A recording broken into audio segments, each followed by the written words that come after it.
Rez Abbasi, thank you so Yeah. much for joining on the Creative Strings podcast. Good to see you. Yes, absolutely. Good to kind of see you. Skype call It's technology, man. Skype call from Asheville to Manhattan. You're uptown Manhattan, basically, right? Harlem, yeah. Yeah, cool. Yeah, Well, Manhattan, yeah. well, I want to start right off the bat and just ask you. A lot of our listeners are classical string players or bowed string players that are interested in branching out in different ways into creative music. You've been for a long time one of my, kind of like a hero, really, and a mentor to me, and somebody that I look up to in terms of a composer and a player.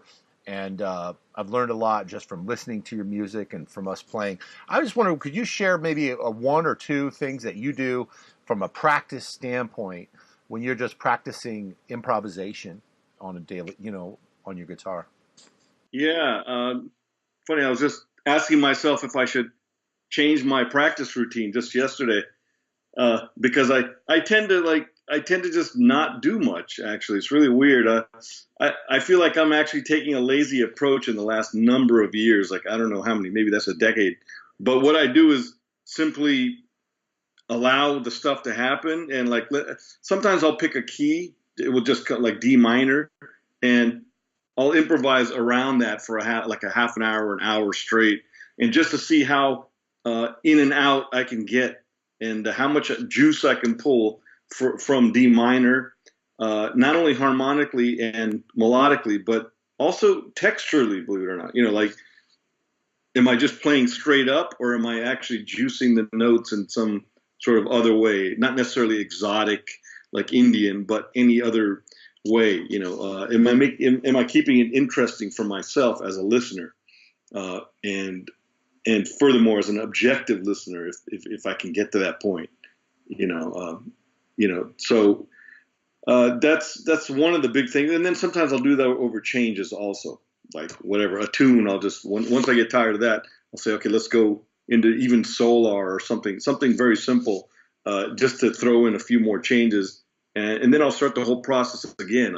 I'll play inside for a while, and I'll really get to solidify the changes, and then I'll just say I'm bored of this, and what else can we do? And it's endless. I mean, you can do it that way, or you can also transcribe other people as well, and find out what they're doing. And that's what I was talking about a second ago. I feel like I need to maybe step up my game a little bit after 10 years of doing this, and to be honest, and maybe I've run out of my own ideas. Put it that way. So it's sort of like you're setting up these two different ways. One way to sort of get ideas, other language from other players, transcribe, check out what they're doing, and use it as source material. On the other hand, just sort of mining whatever comes to you. So is that kind of another way of saying what you're saying? Yeah, kind of. I mean, I like I said, I haven't actually checked out other players and done and taken stuff from them and all that for decades, maybe. When you're a student, that's what you want to do and I'm always a student. I don't mean I'm not a student, but when you're in college and physically a student, and you want to sort of hone the language, if you will, and all the notes in many various ways. But to me, essentially, there are only 12 notes here, so with the octaves also. So if I can't come up with various ways of playing over, let's say, D minor with those 12 notes, then why am I going to turn to someone else to do that? That's also can be a lazy. You can also see that as a lazy way too. Like, okay, let me transcribe. Well, then they only have 12 notes, right? So it's a matter of just hitting the mallet and just getting sculpting some kind of sculpture of solos that you can come up with, and a vocabulary and use that to your best ability. That's great. Well, I'd like to ask one other question about I guess your training. I mean, from what I understand, you grew up listening to a lot of certain traditions, like maybe rock guitar or maybe blues guitar, maybe straight ahead jazz guitar. Is that more or less true? Did I grow up listening to that? Yeah, and practicing it, transcribing it, that sort of thing. Did you do that when Oh you yeah, were younger? yeah, absolutely. And I definitely honed back into that kind of world once in a while. Listening to people like Bud Powell, who's a very famous, amazing um, pianist from the bebop era. So I was having discussions about him the other day. So it never stops. But yeah, it was much more. I did much more of that. When I first started jazz, at 16 years old through whatever 25 or whatever, or whatever it was, and practice really, again, solidifying what I felt was somewhat of a vocabulary to shoot off from. And not that I want to sound like that anymore. And we've played a lot together, and our debates about this kind of thing. But a long time ago, I said I don't. That's not really that's not me. It can't be. It's partly me, but I need to sort of help devise myself something else that is a little bit more stretching, maybe away from that. Finding your own and really, sound, that's an kind of a way. organic process of just looking inside. Yeah, I'm awesome. sorry. But kind of like finding your own vocabulary in a way, or Yeah, I mean, there are only 12 notes. I mean, there's only so much you can do, but vocabulary comes in so many ways. It's a lot of personality in vocabulary. It's not just the way you choose notes. I mean, it's your tone. It's the rhythmic, the way you approach it, the phraseology. There's so many aspects to vocabulary, but we tend to think of it as like, okay, the note choice. I mean, that's only very little of a personality for everybody. You listen to one person, you listen to the other, you hear something totally different, but they got the same notes. So it's a phenomenon. It's pretty amazing. so would it be more accurate to say that after you were 25 and had spent years maybe imitating to some degree some of the other traditional players that you heard or different artists that you heard, that you sought to start finding your own voice or crafting your own voice? Is that a better way to say it? Yeah, but it's strange because it started way before that. I mean, I think when I was 16, I was actually imitating, if you will, people like George Benson. I mean, there's so many. I don't even want to go down the list. I mean, anybody who just spurred a reaction from me, which is really what it's all about. So, but imitating that, meaning transcribing and playing those ideas, particularly right on the guitar, with the soloist cranked up, and playing with them. That's the closest I've gotten to imitation. But after that, it really hit me when I started listening to Jim Hall. Actually, that here's a guy you can't really imitate. And of course Benson you can't either. But I mean, there's something about Jim Hall, that phenomenal guitar player who just passed a little while ago.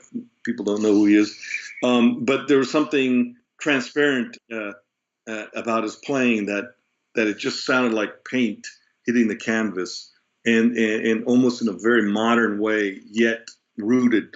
And when I discovered that, I was like, okay, there's something, there's a voice here that gets out of the norm of these lines that I'm hearing from other instruments like saxophones and piano and whatnot. And that's where Benson was coming from. These two guys are a big part of my period when I started with Benson and Jim Hall, and then I discovered Alan Holdsworth, which is another thing altogether, but equally as ridiculous and amazing. So, but that we digress there. But yeah. So my imitation period sort of stopped when that happened. When I discovered these few people and really dug into their playing. Holdsworth I can never imitate at all. So that was just more oral. and Awesome. wishful thinking. So, how old were you when you made your first record? I'm sorry, what? How old were you when you made your first record? When you produced your first album? Oh, yeah, I was 25 when I did my first a record, excuse me, called Third Ear, and I did half of the record, thinking that I would shop it and get a big record label and all that. Back in the days, it was possible, but that never happened for me because I've always had this problem that my music's sort of in the middle, and I'm trying to embrace it all my life, thinking that maybe that's a good thing, but it's not easy to work with sometimes business wise because it's not straight ahead, and it's not this real electric fusion, and it's not totally out, but it sort of contains all these elements in one, and without sounding like the elements, and so I wasn't able to get anything. So I ended up recording the second half a year and a half later or something like that, and that was the combination of two bands, and I put that on a record, and it sounded kind of similar. It was pretty interesting. So I'm wondering I wonder if you could set up maybe one of the tunes off of that record for us. Maybe you could choose one of those tunes and tell us a little bit about it, and we can play it. Oh, yeah. You mean you have the MP3 or something? Yeah. Well, I'll ask you to send it to me later, and I'll make sure that people can hear it. Oh, okay. Yeah. Would you? Yeah. Would you want to pick a song and then just one of the set first? It up? Yeah, one of the first. Yeah, sure. A tune called Prana, which in Hindu yogic language means energy, the energy within, and that was with the first band that I had that when I was 25, and that I'm very proud of that. I mean, I haven't heard it for obviously for decades. I never listen to my own stuff anymore, but or I haven't for years, but I'm proud of it. Just thinking about it and thinking how individual it was. I mean, to put out something like that at the time, it really didn't sound like anything, and it still kind of doesn't. It's really, I'm very happy about that.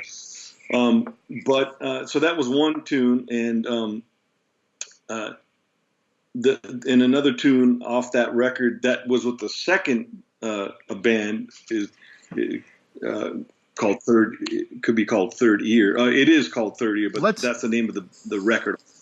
Let's get to that second tune in a minute, but could you tell us a little more about Prana, maybe anything compositionally about it or anything that you remember about the tune, and we'll play it for the listeners. Yeah, well, that tune I wrote as sort of it was geared towards improvisation itself. Like most of my tunes, I write only for the composition themselves, and sort of have the soloist within that structure, because I feel like the composition really has to be strong. But this particular tune, I kind of wrote because I wanted to veer off into a land of freedom within that, almost like Ornette Coleman, in a way. I mean, he writes phenomenal melodies, and then there's so much to hold on to when you start soloing, and so I wanted to try and grapple with that world a little bit. And so that is a tune, a very simple, kind of beautiful melodic idea with a couple different sections, and in between those, it's just wide open. There's no harmony. There's no chord changes. Like, I mean, that is harmony, but there's no specific elements in there other than what we just heard. Like it's free improvisation. So it's free improvisation. And yeah, and I had a phenomenal band. I mean, I had Peter Erskine and Mark Johnson. Those were my heroes at the time. They still are, but I mean, there are other people in that mix now. But back then, those were like the guys.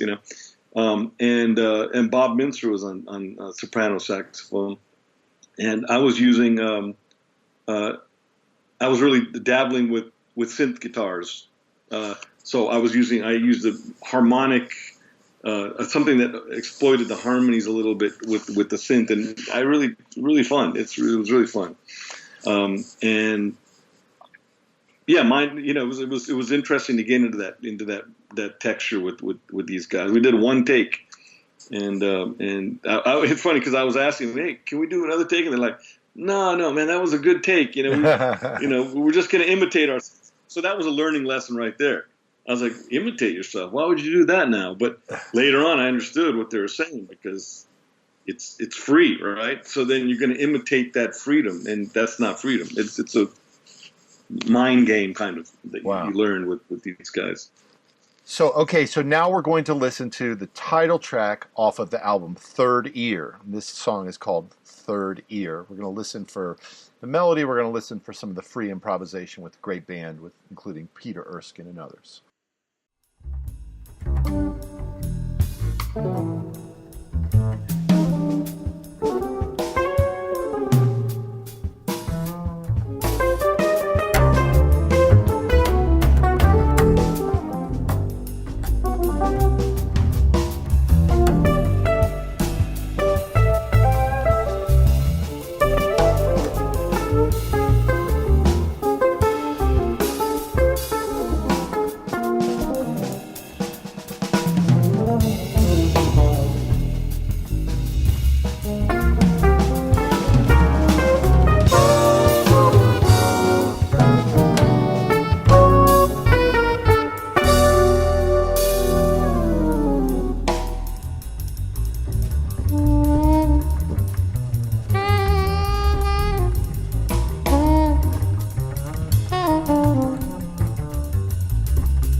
Could you tell us a little more about the song Prana?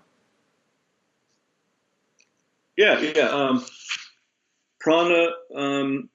Well, it's interesting because I wrote this line that was kind of a long, fast line, and I thought that was a melody. And I was going to a composition teacher at the time, and he said, well, you need to write a melody. And I said, well, what is this? He played on the piano. And he said, well, that's more episodic. It's not a melody. So he said, you need to write 8 more bars of a melody. And I thought that was genius, with the thought that he came up with that. And I was like, yeah, that's true, because us jazz guys, he's a classical teacher, Edgar Grana is his name. He used to teach Michael Brecker, and Mike Stern and those guys. So I just thought that was really cool because, us jazz guys, we tend to write very liney sometimes, linear, like a lot of notes. And just for him to say that was more episodic than melodic, it just rang true for me right away. So I wrote another 16 bars or something. And again, just the idea that he says write 8 bars. I mean, that's 8 empty bars or 16 empty bars in a melody. That's a good compositional lesson right there, because you need to put up the empty bars first and fill them in rather than have the material already. You know what I'm saying? It's a backwards process. Like I took that to heart. And it's a backwards process, but it's a very good one because, the composition will tell you and dictate what you need to write rather than you hearing everything and writing it first. You know what I mean? It's an interesting thing. So it sort of turned it around for me. And I thought, okay, look, I need 8 bars here. I need a B section. I need this, or this too needs this. And then it was sort of fill in the blanks kind of thing. And that really helped me gain some momentum in composition. And I've been 11 records later, that's the kind of way I write. What does the tune need? What is it saying to me? So can I ask a follow-up question on that? Are you saying that you want to know what the form is first sometimes? Like, okay, this is going to be a 32 bar form with an A and a B, and then you write to that form? Is that what you're saying?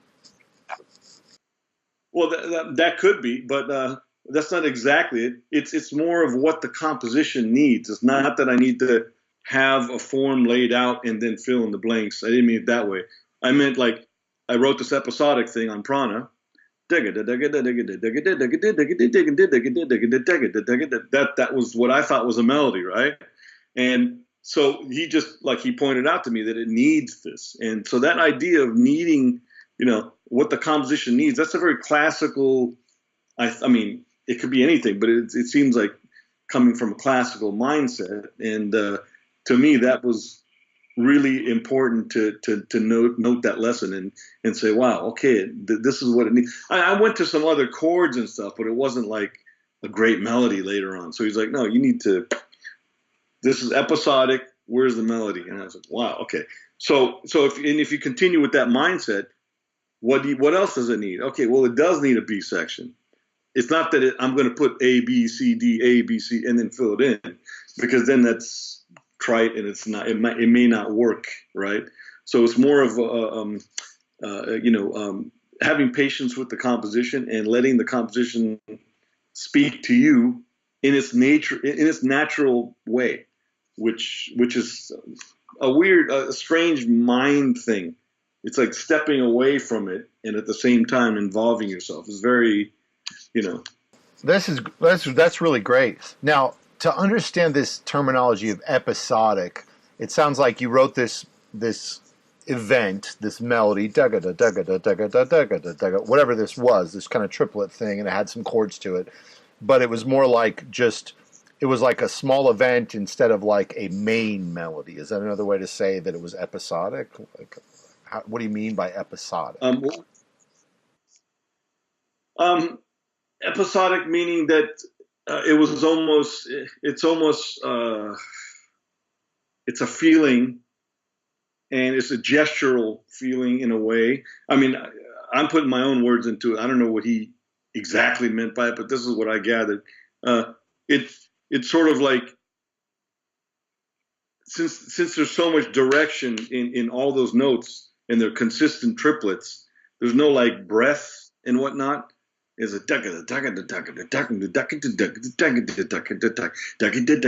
like this heightened state that starts and ends sort of in the same area. And in a way, I think he meant that it needs a release and it needs to go to a melodic statement, because that's not necessarily a melodic statement. I mean, for jazz guys, yeah, okay, that's where I was coming from. It's a melodic statement, but it's more, it's more of a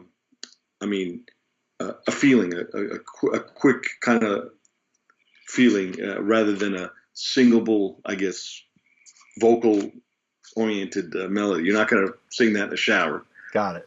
Got it. And maybe that's what he was talking about. Awesome. Yeah. Okay, so we're going to listen to Prana now off of Third Ear.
That's great. That's good, great. This is from when? 1992? Prana was 1991, something like that, and then third year was 92. Awesome. So, as I recall, yeah.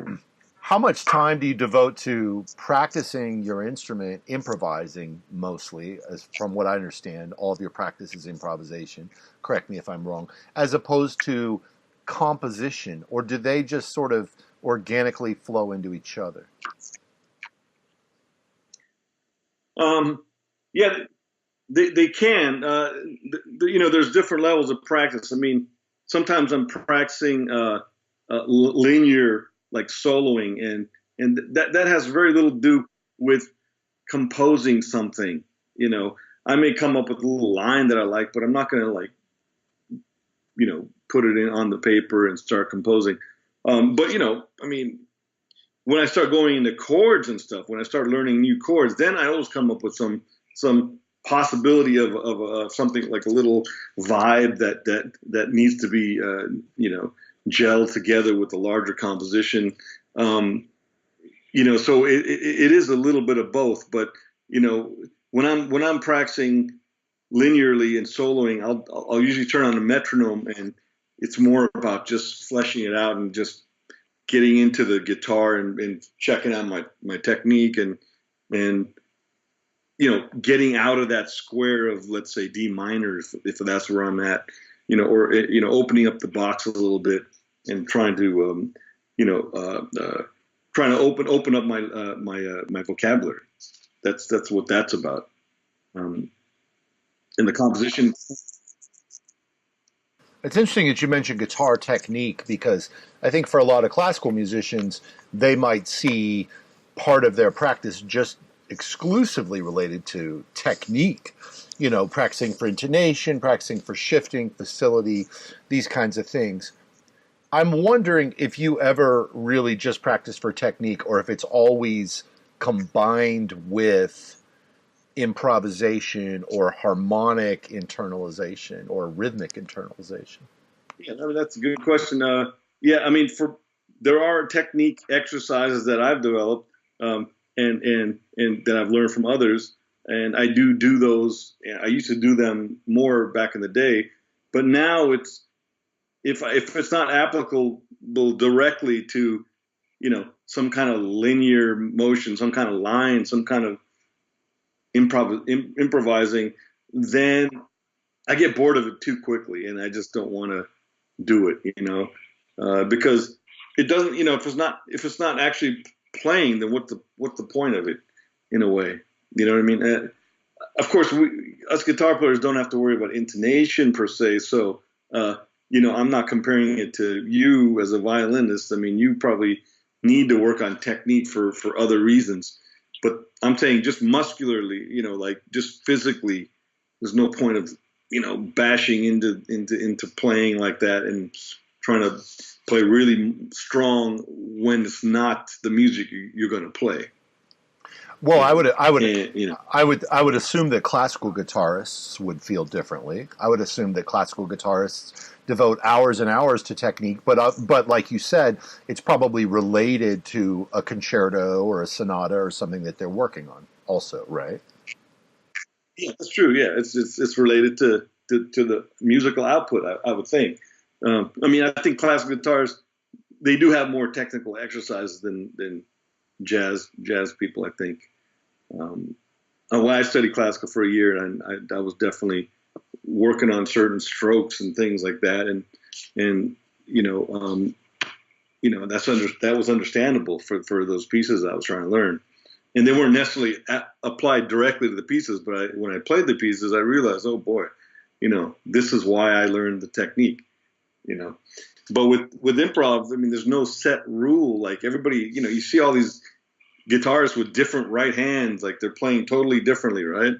I mean, and left, and one guy puts his thumb down, one girl puts, her thumb, whatever. And it's not equivalent. It's not the same kind of phenomenon, I don't think. Yeah. Well, and related to that question, I wonder if you would say has your technique gotten stronger over the years, or has it at all dissipated in certain ways, or do you even think about it that way? Well, that's interesting. Yeah, it's what I'm messing with right now. I'm actually working on repositioning my right hand now after all these years. It's because I'm trying to become. It's not like I want to play faster or anything like that. I just want to be more consistent. That's my own my own thing. It's like some days I'm unstoppable. I can play whatever I want, and then some days I just feel like I'm trying too hard, and I don't know what it is, and it's crazy. It's actually it's a mind game, and it's really I'm trying to settle that right now. I'm trying to figure out why is it that some days I can do them, the other days, and then I'm trying to figure out that point of diminishing returns. Like, I don't know, do you have that too? Oh, sure. Like when you practice too much? Oh, yeah. Yeah, well, no, that's great. So it sounds like you're still discovering new things about your technique. I guess my question was more about, and I'll relate it to myself. I mean, when I was 19, I was practicing classical concerto repertoire, so there were certain, technical things that I was really on top of. And now that I don't use those same technical things as much, I'm not as on top of them. Like a certain vibrato, for example, or even maybe my intonation might not be as strong as it was when I was 19. And so sometimes I notice that, like, I have sacrificed some level of technical precision and certain kinds of technical chops, although I think that I continue to grow musically in other ways. But I'm just wondering if that's similar for you. Yeah. No, I don't think so. I mean, I've changed picks, on occasion. I've changed guitar gauge. That's how thick they are. The torque of the string. I mean, I go through different things, after, I mean, many times I've done that. So, I think I'm settled with what I like and I feel comfortable with, but I'm still, like, trying to discover, like, what's the most economical way of picking, what's the most natural way. My friend just turned me on to some bluegrass players, and he was like, "Oh, you got to check these guys out because this is they've done a whole study on this, and their picking is very natural, and this and that, and this is the way it works." And mandolin players and they do have phenomenal. I mean, the good ones have pretty phenomenal right hand technique, and so I'm just starting to get into that now. I'm just starting to look into that and see if there's some benefit from working on bluegrass or maybe not playing that music, but just seeing how they hold the pick. And I think I'm close to how they're doing it, but it's a different thing. With jazz, you're playing a lot more chromatically, so it doesn't quite work the same. It's a strange thing. It's all in nuance.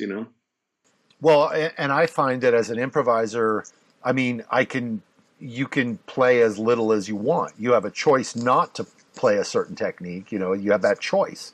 So, it challenges your technique in a completely different way than playing a piece of written repertoire, obviously, so. Well, that's great, man. I appreciate your insights on that. I wonder if I could ask you to tell us if we could look at some of your more recent albums. Maybe we looked at your first one. I wonder if maybe you'd want to talk to us a little bit about your most recent album and maybe a tune or two off of that. Is there anything you'd like to tell us about the latest album you've done? Yeah. Oh, this is it, actually. If you can see that, I don't know. Unfiltered Universe, Rez Abbasi. Unfiltered Universe. Yeah. But it's with this band that has done 3 records. It's sort of a trilogy I did. The first one, and this is the third one. The first one was sort of, and I mean loosely combining the idea of Hindustani music, North Indian music, with jazz and the harmonic content of jazz. And my wife Kieran sang on that. So that really helped, bring those two worlds together. And then the second one was sort of emphasizing Qawwali music, which is a Pakistani music form, and that it's like the gospel of Pakistan. It's really upfront and all about groove and all about that whole thing, the power, praise music, So that is called Suno Suno. The first one's called Things to Come. The second one's called Suno Suno, and that means listen, listen. And then this one, Unfiltered Universe, is again loosely sort of addressing the Carnatic aspect of music that I've learned, which Carnatic means South Indian music, not North Indian, but South Indian, and that's very highly rhythmical, even more so than North. And I've played with a lot of dancers, I've played music for them, and I've played a lot with Rudresh Mohantapa. He's a saxophone player, and he's highly influenced by that. And so, in the last 10 years, I've done a lot of work with this whole school of thought, and I felt like it was time to maybe do the third record with these guys and sort of accentuate a little bit of that. And it is a little bit. I mean, it can't be like suddenly I'm writing Carnatic music. I mean, I don't even want to go there, but it's got hints of influences, and a tune called, like, for instance, Dance Number on that record, because I know you're going to ask what tune, but Dance Number reminded me of how these dancers would step and sort of let go of certain beats, and so the cycle kind of turns around. There's a whole school of thought behind Carnatic music, but instead of sort of implementing direct rhythmical ideas or melodic ideas, I sort of counted on sort of this intuition of having played with all these people for so long, and letting that sort of come out as is, as it did, and I kept it that way, throughout the record. So, but that's one particular tune called Dance Number that really has, you'll probably hear it right away, like, oh yeah, okay, I can imagine, that kind of thing. Awesome. So we're going to listen to Dance Number off of Unfiltered Universe.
Great. So, at what point did you start thinking about, I guess, incorporating consciously or explicitly or whatever you want to call it, more of your heritage into your music, or was that there, or were you thinking about that 25 years ago, or was that something that was more recent?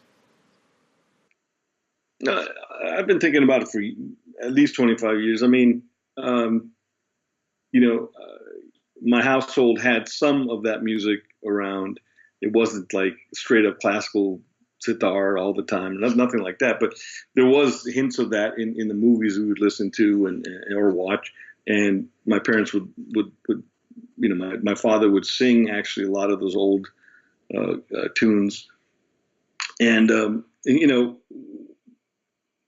I did, you know, I was always, in the beginning, I was really shy to bring this into the world, you know, into jazz and whatnot. I thought it would be a little too sort of exotic, and it wouldn't make sense, and it would sort of you know, heighten this idea that, oh, here's a Indian Pakistani guy, you know, playing jazz, you know. So for a while, I didn't know what to do with it. But then, you know, when I graduated college, I went to India for 2 months.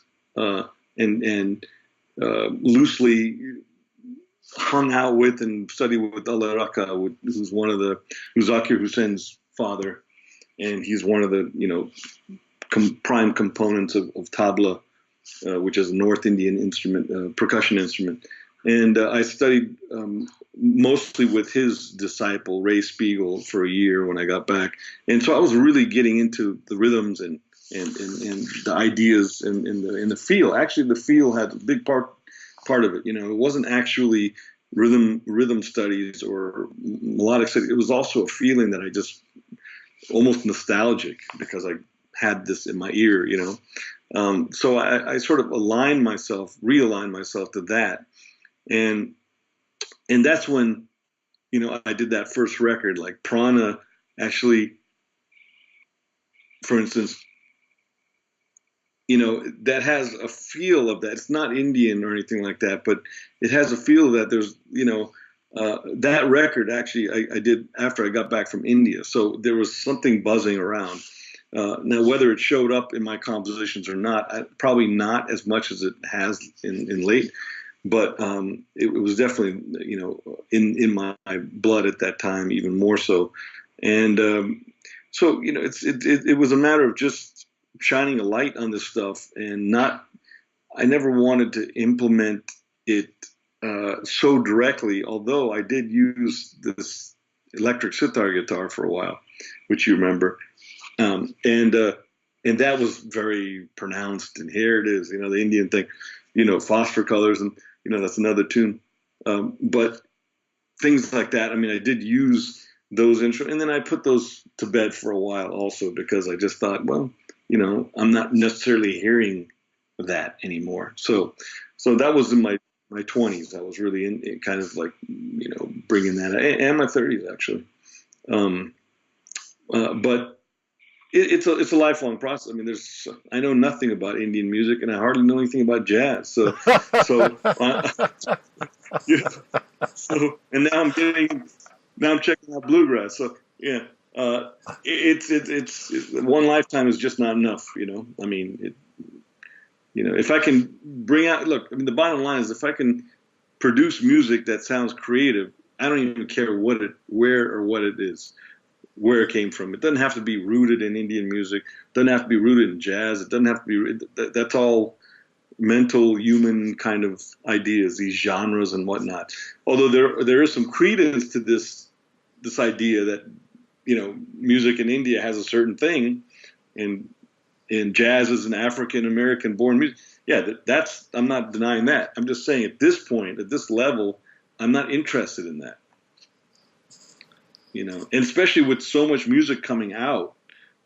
Look, if you can come out with something that sounds, you know, somewhat unique and somewhat fresh, you'd be passing this with flying colors. I mean, it's amazing. You know, and so what else can I ask for, you know? That's awesome. I'm going to let everybody listen to a little bit of Phosphor Colors, because I want to hear some of that sitar from back in your 20s. Well, I did that on acoustic guitar. I only did it on sitar guitar when we played. Oh, when we played live. I did that on the recording. But there is another tune called Pearl, which I dedicated to Daniel Pearl, off of my Snake Charmer record. I'll send you that because that has the same phosphor colored chords, and then it goes into a different dimension. Great. And that's with Dave Liebman and all that. Yeah. Oh, we'll listen. That's We'll listen. what's our guitar. We'll listen to a little bit of Pearl, and we'll also maybe play some of Phosphor Colors as well, so people can hear the acoustic textures.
Daniel Pearl was a violinist and a journalist, right? I didn't know he was a violinist. I knew he was a journalist. Yeah, I'm pretty sure he was a violinist. I'm pretty sure he was a Yeah, violinist. wait, I think you're right. Yeah, I think he was definitely into music. Yeah, ironically. Huh? That's awesome.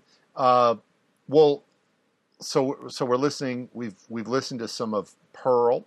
We've listened to some of Phosphor Colors, or we will be listening to some of Phosphor Colors.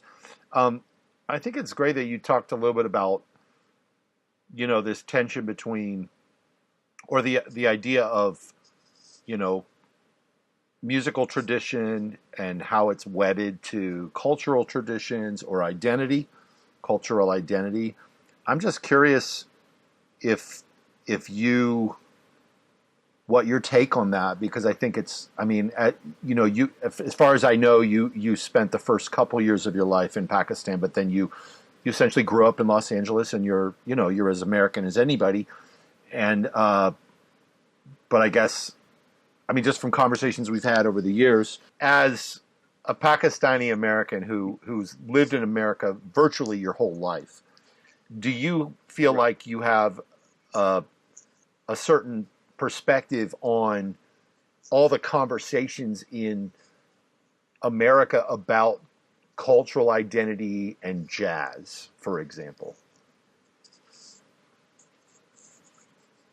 Yeah, but cultural identity meaning what? The African experience? Well, just in general, just in general. I mean, there's a lot of issues of, you know, for example, cultural proprietorship is one, but also, yeah, I mean, the meaning of jazz.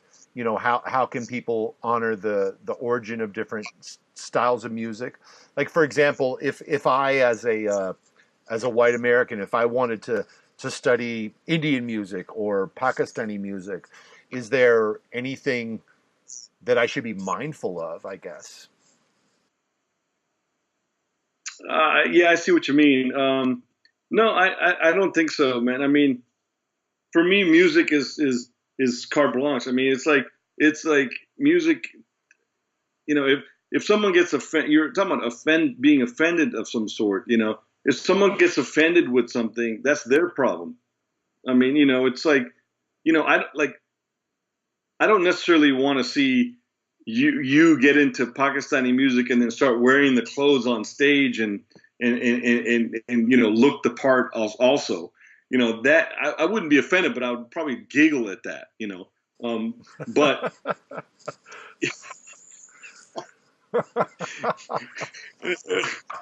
and I'm sure your wife would too. But but but that that is up to you. So you can do that still. But you know, there might be a price to pay, you know, for something like that, just in terms of like perception of what people think. But that's up to you.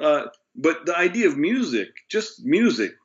I mean, it, I mean, look what John McLaughlin did. You know, with Shakti and how he brought that into the Mahavishnu Orchestra.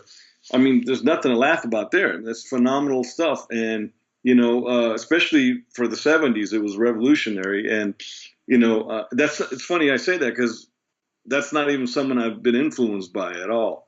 But I can definitely, you know, give him the props, you know, 100% for going to India, for assimilating that, for eating that, and basically putting it out in his own music, and he really added to the jazz. I mean, to the jazz vernacular, especially of the '70s, where things were really starting to fly open in terms of you know electronics coming in and guitar for that matter, and all kinds of stuff, rock and roll. And he really shaped a whole era of music. So it does to me. It does color doesn't matter now. If he was thinking, oh boy, maybe I shouldn't cross over and mention India and all that, then we may not have that music, and he may not have spawned you know other people doing you know creative things within those brackets, you know, or within that framework. So you know, I don't know. I don't. It's an individual thing. If you know I know there's certain cultures that get really uptight if you do something of theirs it's maybe not, you know, perfect or not in congruent with it's not congruent with like exactly the way the tradition is. That you know, you'll always have those types even in Indian music, and there are in Pakistani music. You know, if you don't do it this way, you're out of here. But that's okay because you can go to a different space and create that. It's all human experience as far as I'm concerned. You know, the rest is illusion. You know, I mean, the rest is illusion if you give it priority. That's what I mean. If it's disbalanced, then it becomes illusion for me. It's like Great. One more question, and then I'd love to have another tune that we can go out on. I'd like to ask you your take on, you know, the business of music, because you've had your own career for 20 years as a composer, doing very individual music, not what people necessarily would call commercial music. And I mean, now you're getting a lot of success. From my perspective, I mean, you're playing some of the major festivals, you're getting some great press and recognition, which I feel has been really overdue for you. But I wonder if there's anything that you would recommend to people in terms of pursuing their career as a independent artist, you know, as a creative artist. Are there any main things that you do, like maybe even just like kind of your weekly habits and practice? Like, what do you do to sustain your career? What are some of the habits that you and actions that you take on a weekly level to keep activity going, to keep generating records, getting gigs, that sort of thing? it's an individual thing. It's very different for everybody. I mean, one of the things that's hard to get used to, and this is something that's probably going to happen to most, is the flux of how the career happens. You know, how most of these careers happen. I mean, some months it's like there's nothing happening. You know, maybe not for the whole month, but I mean, there are pockets that you know you need to be flexible with and not be discouraged.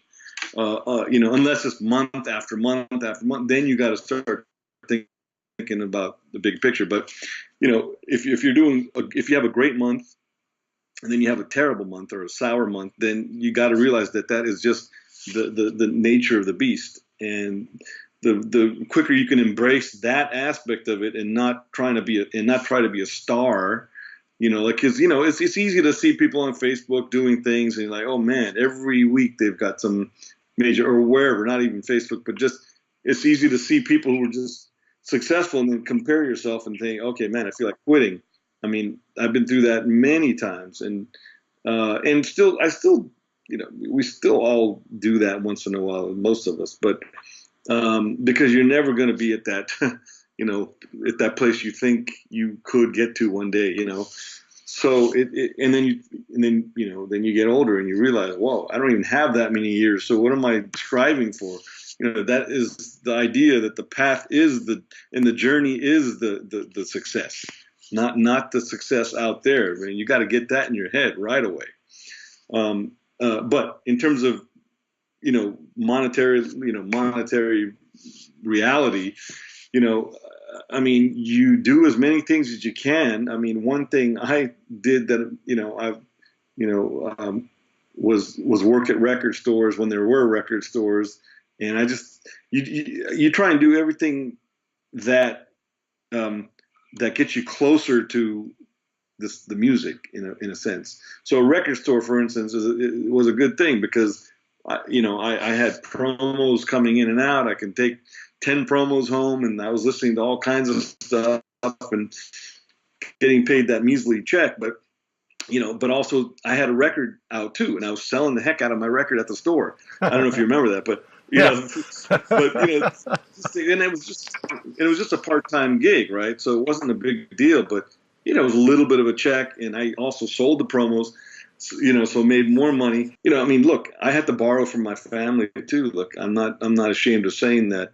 If that's one way you have to do it, like for that first record, I mean, that wasn't paid from me. Yeah, from me, I couldn't afford it, but that is the way it is. I mean, some people have various members, not necessarily mom and dad, but cousins and aunts and uncles. You just sort of, and now you have that whole phenomenon of Kickstarter or whatever. These kinds of things. Back then you didn't, but now, you don't have to rely on family only. You can rely on fans, which is another thing. Like, so if your stuff is good enough, people will help you out in some manner. But the other thing is, you got to be objective, with yourself. I mean, that's the hard part also. Dreaming is one thing, and it's a great thing, and it's great to be optimistic. We all need that, injections once in a while, but it's also, you don't want to let the optimism and the dreams override the reality of things. I mean, I've taught people who, to me, just don't really have that professional touch on the instrument, and they can't get around the instrument, and they don't practice hard enough, and they never did.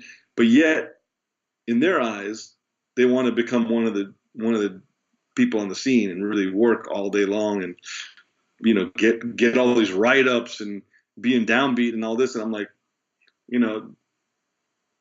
there are people like that I've known for years, and I don't know what to say to them. I mean, if I'm too objective with them, too truthful, then it becomes very tension filled. So I don't say much, but so you have to be objective. If you're not cutting it, then you better look in the mirror and figure it out, because you don't want to kill yourself for music either. Not literally, but you don't want to. You don't want to hurt yourself and your mentality and your family just because you want to be a star in music and this and that, because it's that way.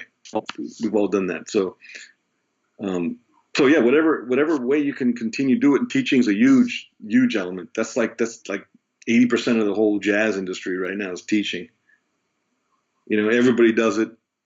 Every college is has a huge program everywhere you go, and And, we've benefited off of those because we've done plenty of workshops in those, we make our money on the road through those as well. So it's a somewhat insular, Cool. You got to depend on those. Yeah. When you booked tours in the past, what's your process for booking a tour? How far out do you start to book a tour typically? If you're going to just book a tour from scratch, or I don't even know if you do that, but. Well, I mean, I'm taking a bit of a hiatus on leading bands. I was just offered a festival in July, and the guy asked for a specific band, so I decided to start opening up that door again. So I started booking. Started booking a little bit of some other stuff around that. So if it falls in my lap, then I feel like, okay, I got to take advantage of it. But it's not easy to sort of ask that much anymore. At this level, like you do have to put it out there, like, hey, I want to take this band and do your festival or whatever, however you're going to word it. But it's at the same time, it's harder to accept that disappointment of not getting it now too, because then you start going, okay, what is this guy booking then? Like you start like degrading that festival, like, oh, what is this guy booking? He said no to me, So it's just an ego thing, It plays in when you get a little bit, I've done 12 records and this and that. When you get a little bit more up, it's a harder pill to swallow when rejection is, when you get rejected, it's hard to swallow that too. And that's not the reason why I'm not doing it, but it's one of the reasons, coupled with the idea that it doesn't make a lot of money because you got to pay out so much, the airfare, the sidemen, everything, that if it's not like a lucrative couple festivals already in place, I don't do what I used to do, which is like book clubs for nothing and just play and hope for the best. That's a little rough. Yeah. Gotcha. Now look, if I was the new Medeski, Martin and Wood or something like that, or Snarky Puppy, if that was the kind of music I was doing, then I may very well go and play door gigs and all that, because you will get bigger, larger audiences. But my music is very, you know how it is. It's a little heady. It's very artsy. It's very, whatever. So, and not that theirs isn't, but there's a big difference. There just is, and we have to admit that. And, and it's a harder thing to get an audience to music that you can't really groove to all the time, Yeah. That's the bottom line. Yeah. Well, awesome. I'm so excited that you're going to be coming as our featured guest, artist, teacher. Man, too. It's going to be amazing. This summer at the Creative Strings Workshop in July, first week of July, every summer. This will be our 16th year, and Rez Abbasi will be, I guess, our kind of featured guest, artist, instructor. I'm really looking forward to hearing your music and giving people a chance to work with you, learn about composition, get to play some of your music. Hopefully it's going to be a good experience for you to arrange some of your music for strings and hear it played by bowed strings. And I just want to thank you for being on the podcast today, and also just acknowledge you for your incredible dedication and persistence. That you've been a role model to me for as long as I've known you, 20 years. Continue to be amazed and you too, inspired by your music in every way. Your writing, your playing. It's just it's awesome. I just consider myself so grateful that we're friends and that thanks. And you've been an inspiration too. Believe me, it's. You've kicked my butt a few times on the road too, so it's all good. Let's go out with one piece. Can you give us one piece maybe and set it up that you'd like us to take out? Maybe some we haven't listened to as much. I don't know, maybe some of your electric stuff if you like, or whatever you inspired by. Actually, I have two records with my acoustic, quote unquote, band, acoustic quartet, where I play acoustic guitar, steel string guitars. And there's a guy named Bill Ware on vibraphone, He played with Steely Dan and Groove Collective, and Eric McPherson on drums and Stefan Crump on acoustic bass. There, I did a record. There's two of them, but I did a record of all fusion '70s material that got a lot of good hype and a lot of good play. Because I never really listened to that stuff. Remember, I just told you McLaughlin's stuff. I never really heard that until very, very recently, and barely even that. Because something about it, I was just more into bebop, and I was at the age in the '70s, no, not in the '80s, that I learned jazz, and so that whole fusion thing kind of slipped by from the '70s. So I sort of connected with that era, and I still found it very electric, heavy. So I unplugged everything and did it acoustically, and so a lot of people love that. So I would say there's a couple pieces if you want. Black Market from Joe Zawinul is one we did from Weather Report, and so that's a good one. And then there's also Butterfly from Herbie Hancock, and I did that on fretless acoustic guitar. So this album also has a number of different acoustic guitars too. So I didn't say that, but so my main guitar, and then I pulled the frets off of another guitar.